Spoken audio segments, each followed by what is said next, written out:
Their Lordship Shri Shri Radha Radha Kanta Ki Jai. Their Lordship Shri Shri Gaurnitai Ki Jai. His Divine Grace A.C. Bhaktivedanta Swami Prabhupada Ki Jai. Anantara Srimad Bhagavatam Ki Jai. Sakaveta Bhaktivedanta Ki Jai. Om Vishnu Padaya Krishna Krishnaya Bhutane Srimate Bhaktivedanta Swami Namane Namaste Saraswati Deve Gauravanaspachanine Nirvisesha Shunyavadi Pastaja Deshatanine. So today we're continuing our reading of Srimad Bhagavatam, Canto 2, the Cosmic Manifestation. And we're beginning a new chapter today, the final chapter of Canto 2, entitled Srimad Bhagavatam is the Answer to All Questions. Please repeat. Om Namo Bhagavate Vasudevaya. Om Namo Bhagavate Vasudevaya. Om Namo Bhagavate Vasudevaya. Om Namo Bhagavate Vasudevaya.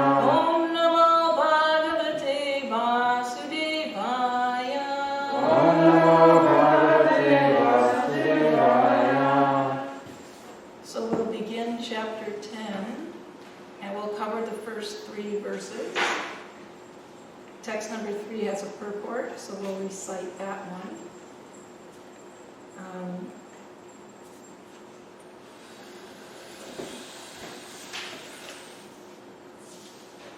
Okay, please repeat. Buddha Matrandriya Diyam. Buddha Matrandriya Diyam. Buddha Matrandriya Diyam. Buddha Matrandriya Diyam. Janma Sarga Udarita. Janma Sarga Udarita. Janma Sarga Udarita. Janma Sarga Udarita.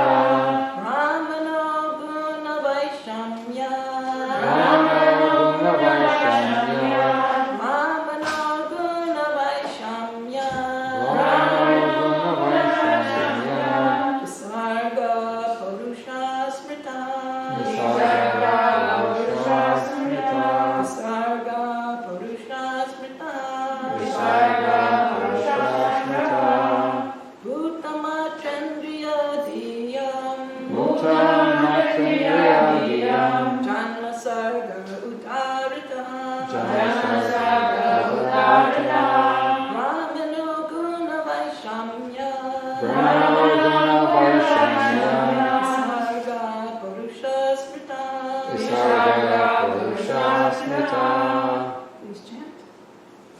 Bhuta Matrendriya Diyam.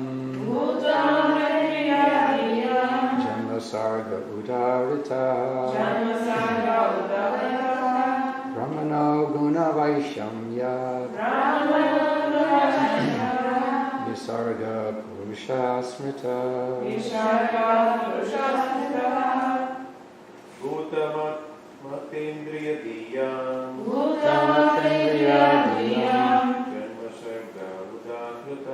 Janma Sarga Udarita. Brahmano Guna Vaishamya.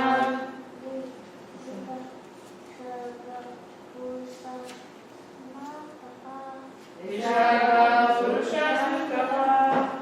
Bhuta Matrendriya Diyam. Bhuta Matrendriya Diyam. Janma Sarga Udarita. Janma Sarga Udarita. Brahmano Guna Vaishamya. Brahmano Guna Vaishamya. Visarga Paurusha Smrita. Visarga Purusha Smrita.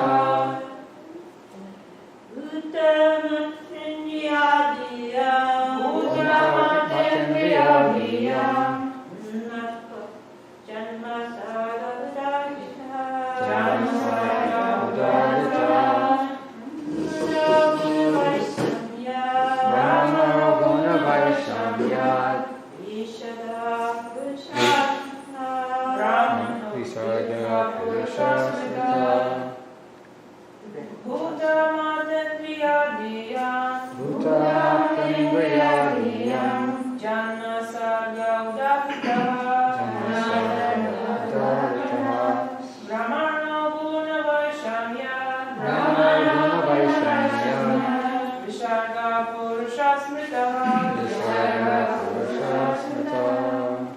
Anybody else? Bhutamadriyadiyam Bhutamadriyadiyam Janmasarga udakrita Janmasarga udakrita Brahmana Vaishamya Brahmano guna vaishamya Visarga Parusha Smritaha. Visharga purusha smritaha. Word for word synonyms, please repeat. Buddha. Buddha. The five gross elements. The sky, etc. Matra. Objects perceived by the senses. Indriya. The senses.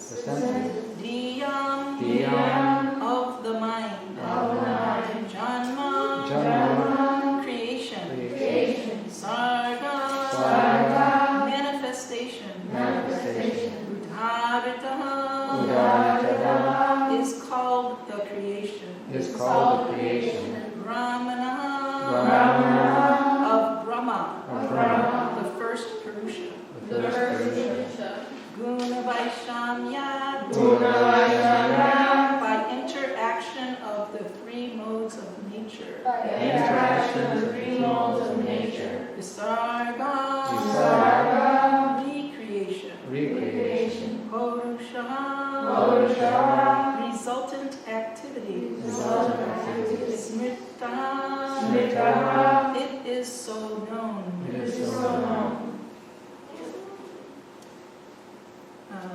I'll back up and read the translations to texts 1 and 2, and then we'll continue with text 3. Text number 1. Sri Shukadeva Goswami said, in the Srimad Bhagavatam, there are 10 divisions of statements regarding the following.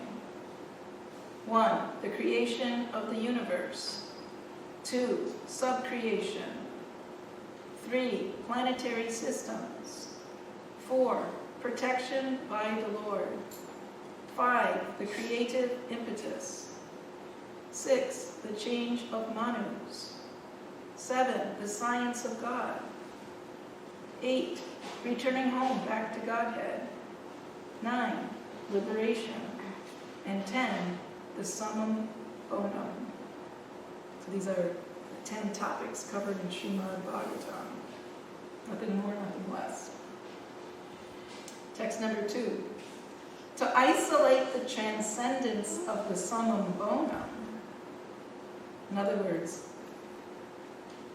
the 10th topic listed was the summum bonum. The 9 other topics are not completely transcendental. There's material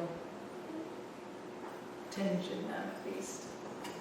So to isolate the transcendence of the summum bonum, the symptoms of the rest are described sometimes by Vedic inference, by giving some Talavana or evidence from the Vedic Shastra, sometimes by direct explanation, like somebody might perceive these things, like the planetary systems or whatever, and give a direct explanation, and sometimes by summary explanations given by the great sages. In other words, summarizing what we've heard from the great sages.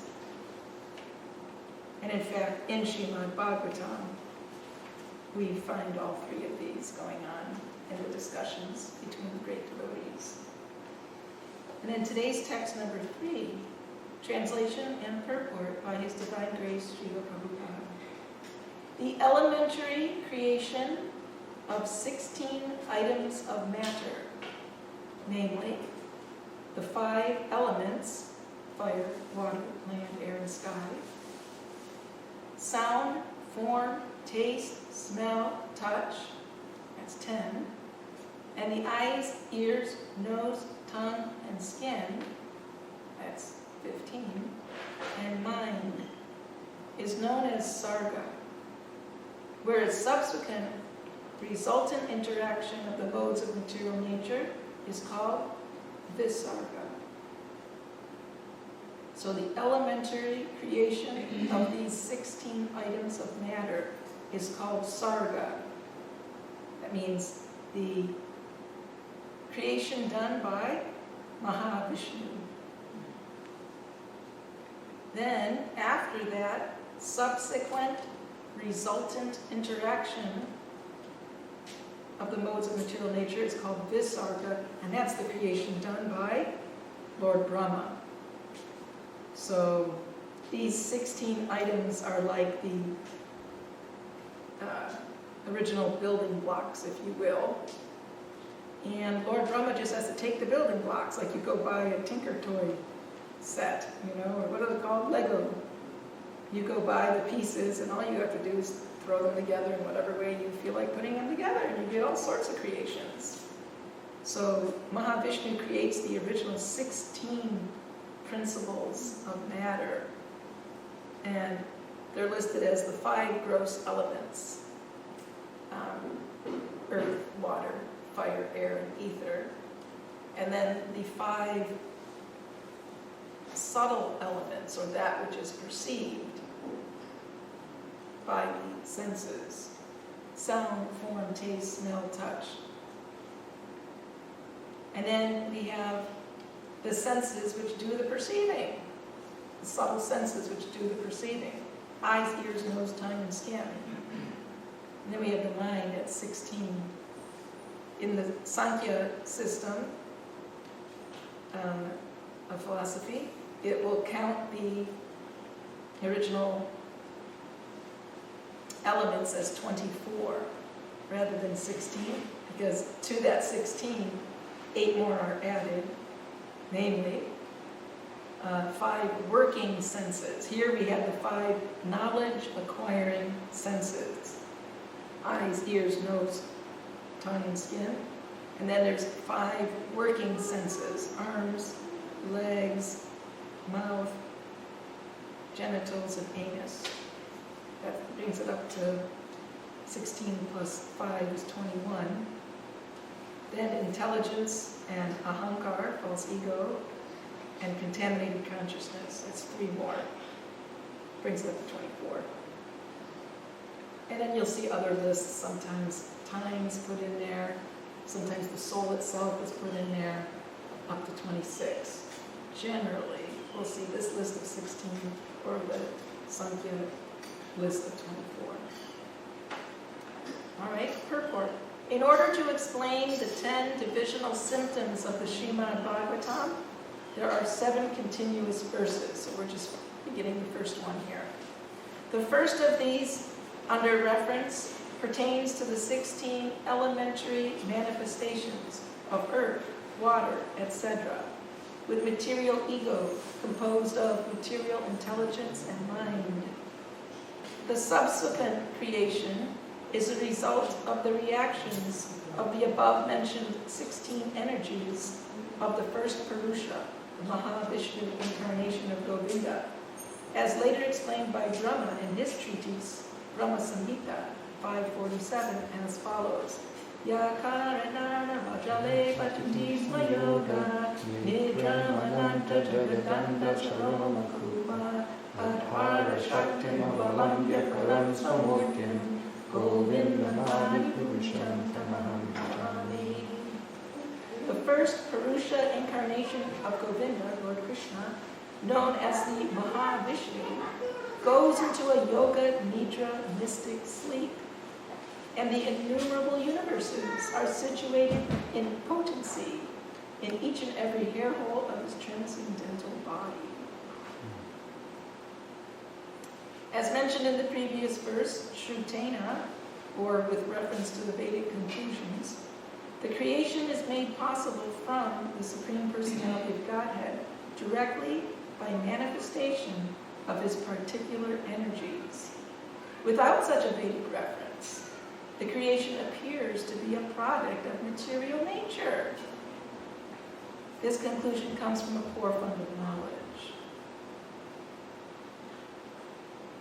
In other words, if we did not have the Vedic reference, somehow the Vedas got lost or they weren't brought to us, how would any of us know any Vedic knowledge unless our recent acharyas took on the mission, following in the footsteps of the 6 Goswamis of Vrindavan, unless they took on the mission of bringing the Vedic literatures, primarily the Bhakti Shastras, into the hands of people all around the world, which means being written and translated into umpteen different languages. This was Bhaktivinoda Thakur's vision that this message would get spread around the world, primarily in the English language.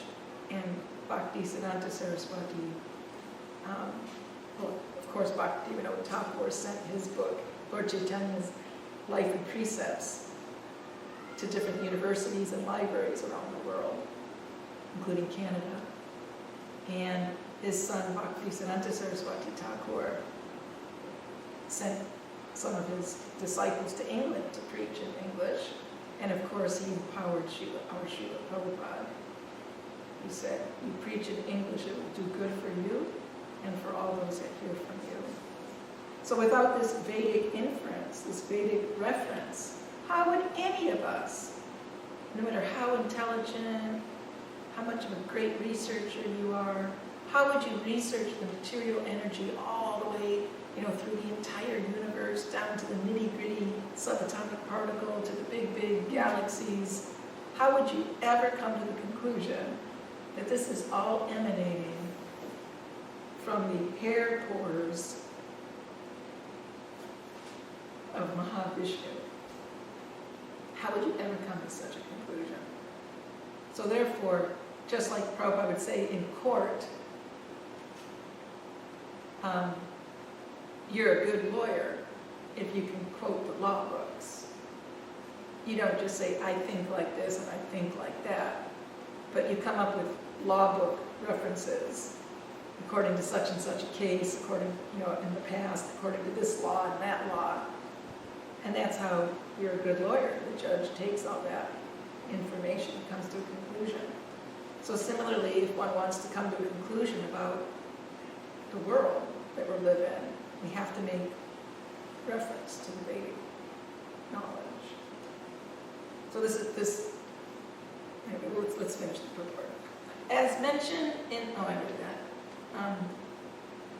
From Vedic reference, it is concluded that the origin of all energies, namely internal, external, and marginal, is the Supreme Personality of Godhead. And as explained herein before, the illusory conclusion is that creation is made by the inert material nature. The Vedic conclusion is transcendental light, whereas the non-Vedic conclusion is material darkness. The internal potency of the Supreme Lord is identical with the Supreme Lord, and the external potency is enlivened in contact with the internal potency. So the internal potency means Jivatma. the Jivatma, and the external potency means the material energy. So Krishna explains this to Arjuna in the beginning of chapter 7 of Bhagavad Gita, that Bhumir apo nalo vayu kamano bhuri vachahantara itiyane vina prakatir ashdara, that I have an external or separated material energy, and it's composed of the material elements.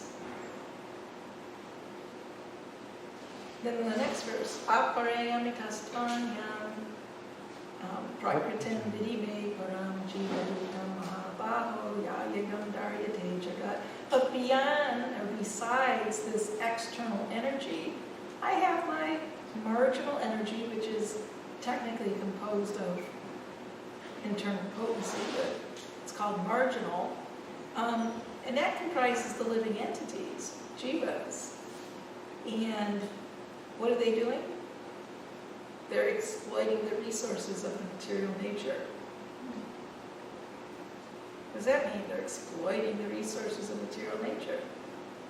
It means they're using my external energy to look for enjoyment. They're trying to be the Purusha. The marginal potency made up of the jivas, they're trying to be the Purusha by exploiting the external inert matter. But that's not the proper position to exploit material nature. We're not the Purusha. Therefore, Krishna says in that verse, Aparayam tastvanyam prakritim vidime param. I have a superior prakriti. You're a prakriti, you're not a Purusha. Knock it off. Stop pretending to be a Purusha. Take off the costume. You're not a Purusha, you're a Prakriti. Prakriti means an energy that emanates from the Supreme Purusha. Krishna's the only Purusha. Everybody and everything else is Prakriti. And what does Prakriti mean? Energy, which is meant to be enjoyed, manipulated, controlled by the Purusha.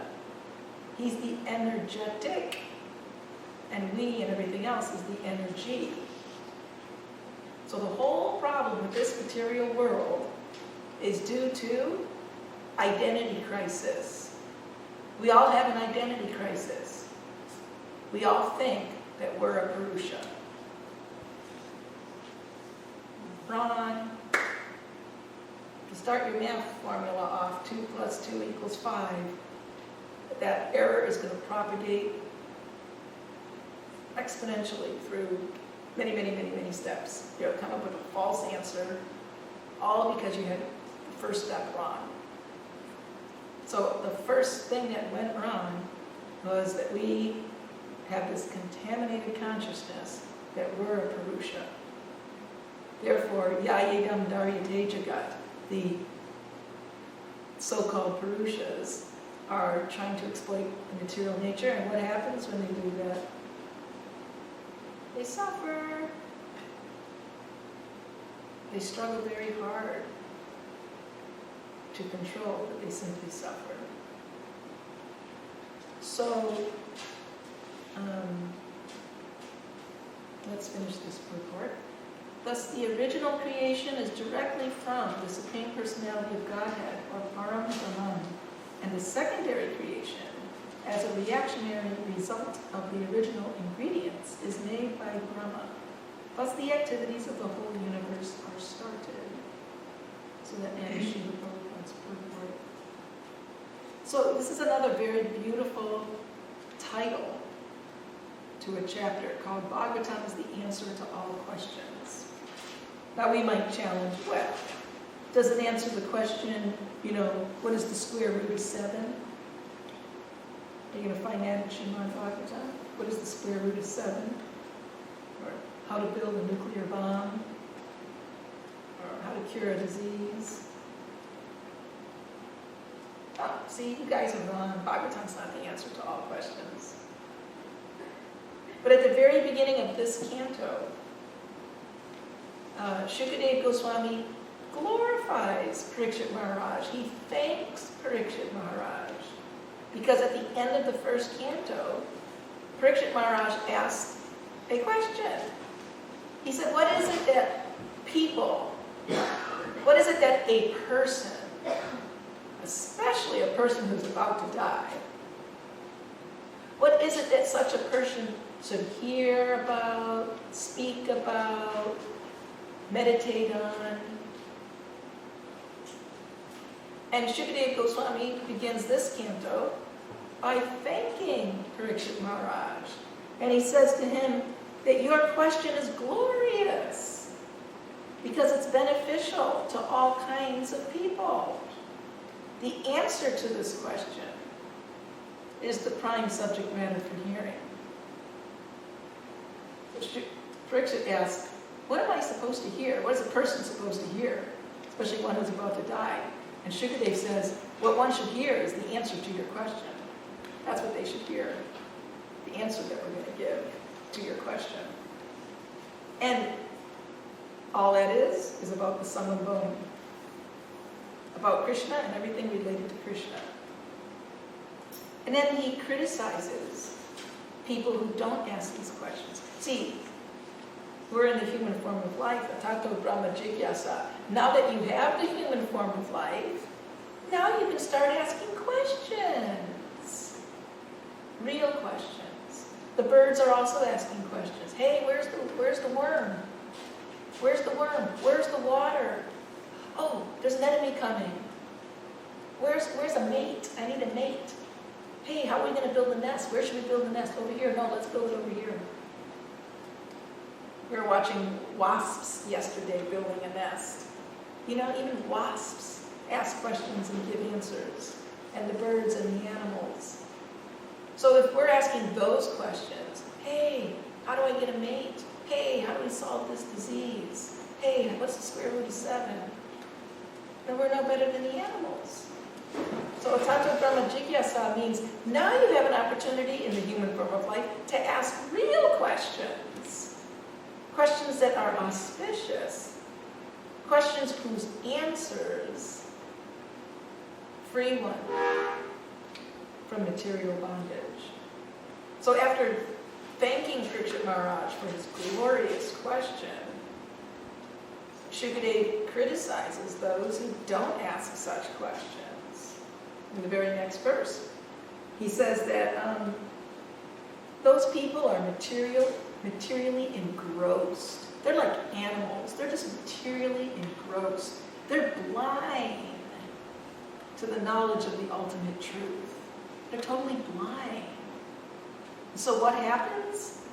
If you're engrossed in ignorance and you're blind, then you spend your whole day and whole night having many, many subject matters on which to ask questions and receive answers. You're no better than the animals and the birds and the wasps. Then he tells Parikshit Maharaj some verses later that, you know what the highest perfection of life is? The highest perfection of life is to remember Narayan at the time of death. Ante Narayana Smriti. If you can remember Narayan at the time of death, you're out of here. You've graduated, you get your diploma. Well, how are you going to remember Narayan at the time of death? What path are you going to take in life to get to that final exam and pass that final exam? What path are you going to follow? So he says, you can do it, and people can do it in different ways. For example, some may practice mystic yoga, attain mystic powers. Some may perfectly discharge the varnashrama dharma duties prescribed to them. And some will achieve this point by complete knowledge of matter and spirit. Matter and spirit. See, we just want to study spirit. We're like fed up with matter. I don't want to take any more physics courses or anything like that, you know.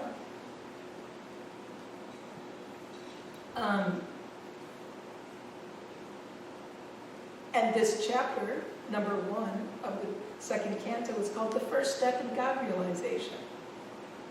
So after telling Parikshit Maharaj that one must remember Narayan at the time of death, here's some paths one can take to get there, to achieve that remembrance. One of them is complete knowledge of matter and spirit. Then Parikshit Maharaj, and he tells Parikshit Maharaj that you should meditate on the form of Vishnu.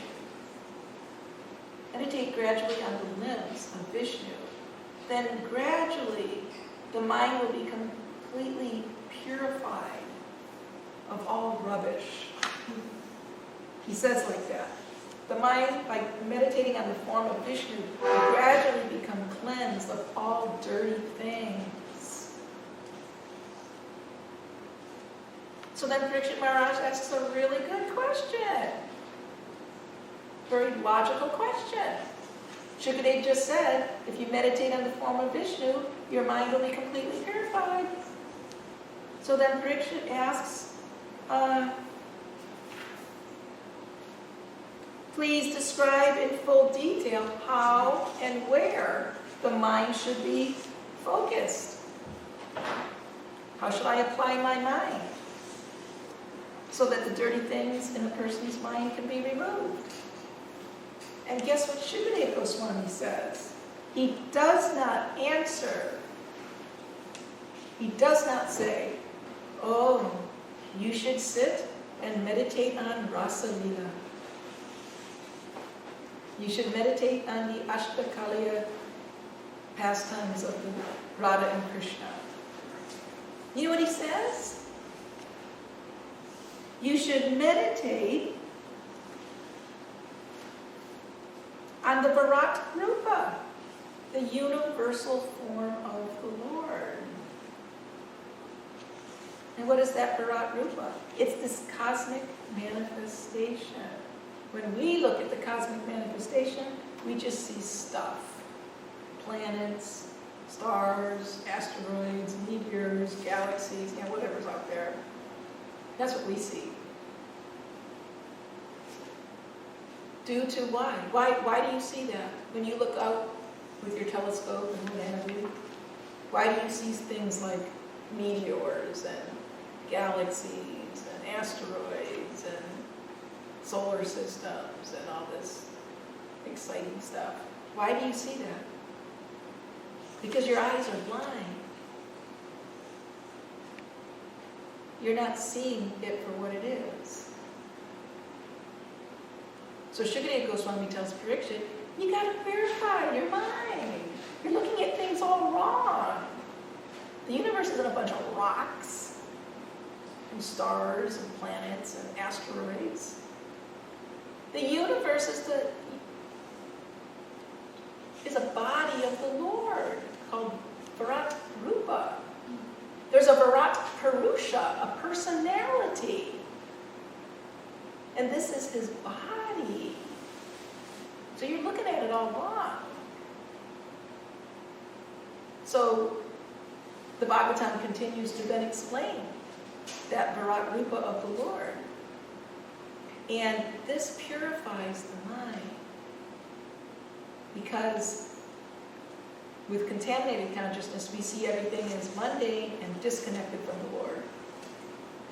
But purified consciousness means I see everything in relation to the Lord. It's the Lord or it's the Lord's, apostrophe S. It belongs to the Lord. So we may not think it's so relishable and so ecstatic to meditate on the Virat Rupa. But Shukadeva Goswami tells Parikshit Maharaj that this is the first step in God realization. Don't even try to go to college when you haven't even graduated from elementary school. This is the first step in God realization. Therefore, we come all the way to the end of the second canto, chapter 10. Srimad Bhagavatam is the answer to all questions. And this chapter begins with Shukadeva Goswami explaining the initial 16 primary material building blocks being manifested from which all other sub-creations are going to be composed of. And he's training Parikshit Maharaj how to see everything, even the material atoms, as ultimately a part of that Virat Purusha. And what happens? Why do we want to know all this? Well, Krishna says in Bhagavad Gita, 10th chapter, Aham sarvasya prabhava makta sarvam pravartate iti matva vajante mam bhutapava samandita. Please understand, I am the source of everything. If you're studying something, it's actually said in the Bhagavatam that when you study something, you don't actually know it unless you know the source of that thing. You can't say, I know this person. You cannot say, I know this person really, really well. No, you don't. If you don't know that person's source, Who are their parents? Who are their grandparents? Who are their great-grandparents? You have to know the source. Oh, I know this light contraption. I know this lamp very well. No, you don't. Unless you understand the source of this lamp. The factory it was made in, the ingredients it was made from, who put it together. Then you know that thing. So Krishna says, Aham Sarvasya Prabhava. I'm the source of everything, material and spiritual. Mata Sarvam Pravartate. Everything emanates from me. We are not creationists. We don't say, once upon a time, there was God. And then out of thin air, out of nothing, he made stuff, like planets and universes. Everything emanates from Krishna. It's already there in potency, in potential form. And it emanates from him. Therefore, nothing's different from him. And why do you want to know that? Why is it so important to know that Krishna is the source of everything? Everything emanates from him. Because itti matva bhajante mam. If you know this, you'll engage in my bhajan, in my devotional service. Buddha bhava samanvitaha, with great attention and determination. And that is the path ultimately back to Godhead. Devotional service performed with mind and intelligence fixed on Krishna. So that is why the Srimad Bhagavatam has these 9 topics which precede the 10th canto, which wholly and solely discusses the sum and bonum, the transcendental personality, qualities, and pastimes of Krishna. So we shouldn't balk at these subject matters leading up to that. So we'll stop there, see if there's any discussion.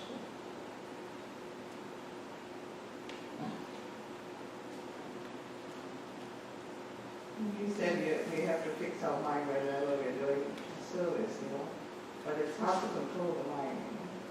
It's always like this, that. Yeah, so Prabhupada likes to give the example of a mother. She's working 24 hours a day for her children, cleaning the house, cooking, washing the clothes, changing the diaper, running to the doctor appointment, whatever it is. So she looks like she's furiously working, she's just non-stop. But the mind's always thinking of the child. Because when you're washing the diapers, you're going to be thinking about whose diapers are these? Why am I doing this? Oh, because there's a baby in the other room. When you're cooking a meal, you're obviously thinking about who you're cooking for. Otherwise, you don't know whether you're cooking for 2 people or 200 people. You got to think about your audience or who you're serving. Unfortunately, we tend to get into automatic mode, put it on autopilot. Whether we're dressing we can do this dressing the deities. We're 6 inches away from Krishna, and we're on autopilot. Because I can make a turban in my sleep. I've made so many turbans, I can do this in my sleep. In fact, I do it in my sleep because I don't get enough sleep at night. So when I come in the morning, I just sleepwalk onto the altar and boom, boom, boom. Look at that, the turban came out fantastic. The garland came out fantastic. Look how beautiful I hung the dress. But I did it practically in my sleep. So what was my mind doing? Even I'm dressing the deities, or I'm cooking the offering for the deity, or I'm cleaning the temple room, or I'm managing the finances, or whatever it is. But my mind is on autopilot, and I'm just doing the service mechanically, so the mind is actually elsewhere. That's not really devotional service. Devotional service isn't performed with the bones and blood and skin and arms and legs. It's performed with the heart, the subtle energies. So that's why Rupa Goswami in Nectar instruction says that you gotta be really, really careful so that your devotional service doesn't get squashed.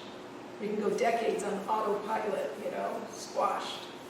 You want your bhakti to flourish. So he gives warnings on how to prevent your real bhakti from getting squished. And one of the things in there is, thou shalt not hear or speak provoco. Because what we hear and what we speak makes like indelible ink marks on our mind.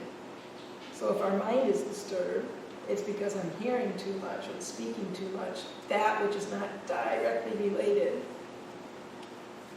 to my service. It's very difficult because, especially when you're in an undermanned situation, you're sitting there dressing the deities or cooking the offering, and somebody comes up to you and says, oh, did you know there's this happening and that happening, and he did that and she did that, and oh wait, there's this one, distraction, distraction, distraction, distraction, distraction. So we're fighting a battle with Maya. That's Maya, she's trying to trick you. Oh no, she's getting absorbed in her service, let me distract her. See if I can, fool the mind to go elsewhere. So it's a constant battle. Bhaktisiddhanta Saraswati therefore said, every morning and every evening, you have to beat your mind. And that beating meant putting in japa, hearing and chanting, strictly, ideally, first thing that goes in should be hearing and chanting before all this other stuff. Family business, financial business, my car breaking down, whatever it is. We shouldn't be thinking about these things in the first parts of the day. It's a little difficult though when we're surrounded by different circumstances. So all we can do is keep practicing. I really like to work with Dr. Sundari because it really helps me when she puts that Prabhupada tape on. And I like it soft, so it's not overly powerful. Some people blast that thing, you can't concentrate. But it's just the right. It helps keep the focus. Exactly. Your practice exchange. We go together, we do things together. It just sets the mind, Exactly. And we don't talk about anything else. Yeah. It really helps for me. Definitely. So whatever works. Mm-hmm. There's no hard and fast rules. Do that which is favorable for your devotional service, and don't do that which is not favorable for your devotional service. So that was just my prayer the other day, that it never ever becomes mechanical. Never. Even our hearing and chanting can become mechanical. Yes. But yes. Practice. Just go on hearing that. Otherwise, atma supersedity, real devotional service brings satisfaction to the self. So if we're not actually feeling blissful, satisfied, happy, we know we're doing things in autopilot mode. And nobody can change that except us. Nobody can go in and change your mind. You got to. That's the hard work. It's all you have to do. That's the price to pay. I remember that quote constantly, beat your mind with a shoe 100 times. This lets us know the fickleness of the mind. Yeah. It really has to Especially go back. those baseball cleats, they got those cleats on the bottom. Beat your mind with that. Any other discussion?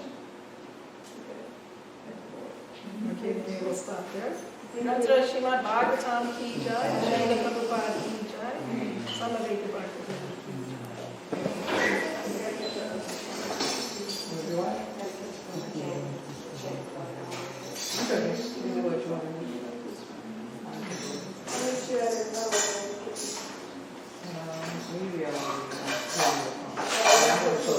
You just have to make it.